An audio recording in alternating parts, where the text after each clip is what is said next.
to my channel, Knowledge Sharing and Learning in Kannada. So ಈ ಒಂದು ವಿಡಿಯೋದಲ್ಲಿ top 5 shortcuts keys ಇನ್ keyboard ಅಂದರೆ top 5 shortcut keys. ಯಾಕೆಂದರೆ ಕೀಬೋರ್ಡಲ್ಲಿ ತುಂಬಾ ಶಾರ್ಟ್ಕಟ್ ಕೀಸ್ ಇದೆ, ಬಟ್ ಈ ಒಂದು 5 ಶಾರ್ಟ್ಕಟ್ ಕೀಸ್ನ ನಾವು ಎವ್ರಿ ಆಪ್ರೇಷನ್ ಯಾವಾಗ ಕೆಲಸ ಮಾಡಬೇಕಾದ್ರೂ ಈ ಒಂದು 5 ಶಾರ್ಟ್ಕಟ್ ಕೀಸ್ನ ಜಾಸ್ತಿ ಯೂಸ್ ಮಾಡ್ತೀವಿ. ಸೊ ಅದು ಏನೇನು ಫಂಕ್ಷನ್ ಆಗುತ್ತೆ ಅನ್ನೋದನ್ನ ತಿಳ್ಕೊಳ್ಳೋಣ. ಸೊ ಫಸ್ಟ್ ಒನ್ ಬಂದು ಕಾಪಿ. ಈ ಕಾಪಿ ಅನ್ನೋ ಒಂದು ಫಂಕ್ಷನ್ನ ನಾವು ಮಾಡಬೇಕಂದ್ರೆ ಶಾರ್ಟ್ಕಟ್ ಕೀ ಬಂದ್ಬಿಟ್ಟು Ctrl+C, ಇಲ್ಲಾಂದರೆ ಯೂಶ್ವಲಿ ಏನು ಮಾಡ್ತೀವಿ, ಮೌಸಲ್ಲಿ ರೈಟ್ ಕ್ಲಿಕ್ ಮಾಡಿ ಕಾಪಿನ ಸೆಲೆಕ್ಟ್ ಮಾಡ್ತೀವಿ. ವಿತೌಟ್ ಯೂಸಿಂಗ್ ಮೌಸ್ನ ಯೂಸ್ ಮಾಡ್ದೇ ಕೀಬೋರ್ಡ್ನ ಯೂಸ್ ಮಾಡಿಕೊಂಡು ಶಾರ್ಟ್ಕಟ್ ಕೀನ ಯೂಸ್ ಮಾಡಿಕೊಂಡು ಕಾಪಿ ಮಾಡೋದು ಯಾವ ಥರ. ಸೊ ನಾನಿಲ್ಲಿ ಒಂದು ಜಸ್ಟ್ ರೆಫರೆನ್ಸ್ಗೋಸ್ಕರ ನಾನು ಟೈಪ್ ಮಾಡ್ತೀನಿ. ಸೊ ಈ ಒಂದು ಸೆಲೆಕ್ಟೆಡ್ ಐಟಮ್ ಟೆಕ್ಸ್ಟನ್ನು ನಾನು ಕಾಪಿ ಮಾಡಬೇಕು. ಕಾಪಿ ಮಾಡಿ ಇನ್ನೊಂದು ಸೆಲ್ಗೆ ಪೇಸ್ಟ್ ಮಾಡಬೇಕು ಅಂದರೆ ನಾನು ಮೌಸ್ನ ಯೂಸ್ ಮಾಡೋದಿಲ್ಲ, ಕೀಬೋರ್ಡ್ನ ಯೂಸ್ ಮಾಡಿಕೊಂಡು ಕಾಪಿ ಮಾಡ್ತೀನಿ. Ctrl+C ಬಟನ್ನ ಪ್ರೆಸ್ ಮಾಡಿ ಕಾಪಿ ಮಾಡ್ತೀನಿ. ನೆಕ್ಸ್ಟ್ ಆಪ್ಷನ್ ಬಂದು ಪೇಸ್ಟ್ ಮಾಡೋದಕ್ಕೂ ಅದೇ ಥರ ನಾವು ರೈಟ್ ಕ್ಲಿಕ್ ಮಾಡಿ ಮೌಸಲ್ಲಿ ಪೇಸ್ಟ್ ಆಪ್ಷನ್ನ ಮಾಡ್ತೀವಿ. ಸೊ ಮೌಸ್ ಯೂಸ್ ಮಾಡ್ದೇ ಕೀಬೋರ್ಡ್ನ ಯೂಸ್ ಮಾಡಿಕೊಂಡು ಶಾರ್ಟ್ಕಟ್ ಕೀಸ್ನ ಯೂಸ್ ಮಾಡಿಕೊಂಡು ನಾವು ಪೇಸ್ಟ್ ಮಾಡೋದು. Ctrl+V ಪ್ರೆಸ್ ಮಾಡಿದ್ರೆ ನಿಮಗೆ ಅದು ಪೇಸ್ಟ್ ಆಪ್ಷನ್ನು ವರ್ಕ್ ಆಗುತ್ತೆ. ನೆಕ್ಸ್ಟ್ ಒನ್ ಬಂದು ಕಟ್ ಅಂದರೆ Ctrl+X.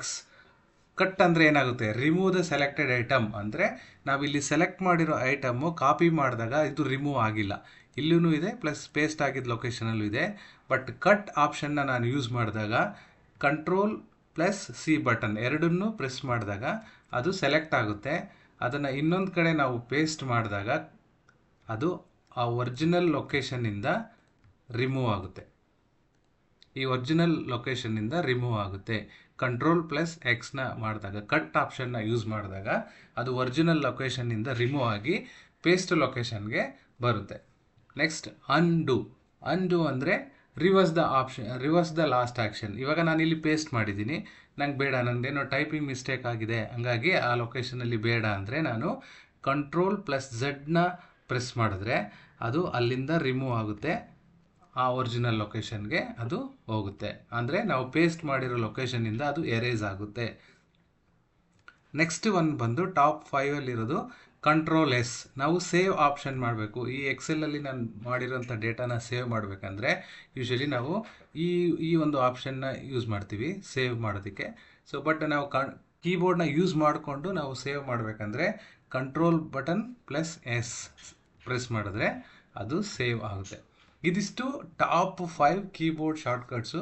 ಅಂದರೆ ಈ ಒಂದು 5ನ್ನ ನಾವು ಯಾವಾಗಲೂ ಪ್ರತಿ ಒಂದು ಕೆಲಸ ಮಾಡಬೇಕಾದ್ರೂ ಯೂಸ್ ಮಾಡ್ತೀವಿ. ಯಾಕೆಂದರೆ ಎಲ್ಲ ಟೈಮೂ ಮೌಸ್ ಆಪ್ಷನ್ನ ಯೂಸ್ ಮಾಡ್ಕೊಂಡು ಮಾಡೋಕ್ಕಾಗಲ್ಲ. ಹಾಗಾಗಿ ಈ ಒಂದು ಟಾಪ್ 5 ಕೀಬೋರ್ಡ್ ಶಾರ್ಟ್ಕಟ್ಸು ನಮಗೆ ತುಂಬಾ ಹೆಲ್ಪ್ ಆಗುತ್ತೆ. ಈ ಒಂದು ವಿಡಿಯೋ ಮುಖಾಂತರ ನಿಮಗೆ ಟಾಪ್ 5 ಶಾರ್ಟ್ಕಟ್ ಕೀಸ್ ಬಗ್ಗೆ ಗೊತ್ತಾಗಿದೆ. ಸೊ ಯೂಸ್ ಮಾಡೋದನ್ನು ಸ್ಟಾರ್ಟ್ ಮಾಡಿ. ಸೊ ನಿಮಗೇ ತುಂಬ ಈಸಿ ಆಗುತ್ತೆ ಶಾರ್ಟ್ಕಟ್ ಕೀಸಿಂದ. Thank you for watching. ನೀವು ಫಸ್ಟ್ ಟೈಮ್ ನನ್ನ ಚಾನಲ್ನ ನೋಡ್ತಾ ಇದ್ದರೆ subscribe my channel for more knowledge and learning videos. Knowledge and learning ವೀಡಿಯೋಸ್ಗಾಗಿ ನನ್ನ ಚಾನಲ್ನ ಸಬ್ಸ್ಕ್ರೈಬ್ ಮಾಡಿ and press the bell icon press ಮಾಡಿ. ಸೊ ನಾನು ಯಾವುದೇ ಒಂದು ವಿಡಿಯೋ ಅಪ್ಲೋಡ್ ಮಾಡಿದ್ರೂ ನಿಮಗೆ ನೋಟಿಫಿಕೇಷನ್ ಬರುತ್ತೆ.